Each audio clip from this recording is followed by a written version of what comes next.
18 ವರ್ಷ ಕಾಯ್ತೀನಿ ಬೇಕಿದ್ರೆ RCB ಇವತ್ತು ಹೊಡಿತಾರೆ ಅಷ್ಟೇ ಕಪ್ಪು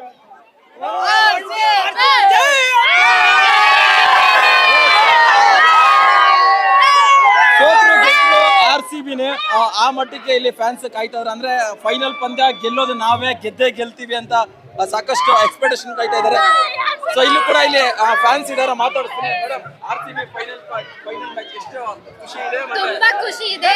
ಈ ಸಲ ಕಪ್ ಗೆಲ್ತಾರೆ ಅನ್ನೋ ಖುಷಿ ಇದೆ, ನಂಬಿಕೆ ಇದೆ. RCB ಮ್ಯಾಚ್ ಫೈನಲ್ ವಿನ್ ಆದ್ರೆ ಎಷ್ಟು ಹೆಂಗ್ ಸೆಲೆಬ್ರೇಟ್ ಮಾಡ್ತೀರಾ ಅಂತ? Full party. ಏನು ಫುಲ್ ಪಾರ್ಟಿ ಅಂದ್ರೆ ಏನು? ಎಣ್ಣೆ ಪಾರ್ಟಿ. ಯಾವ ರೇಂಜ್ಗೆ? ಜೈ RCB. ಓಕೆ, ಯಾರ್ ಫ್ಯಾನ್ಸ್ ನೀವು? ಆಕ್ಚುಲಿ ಯಾರು? ವಿರಾಟ್ ಕೊಹ್ಲಿ.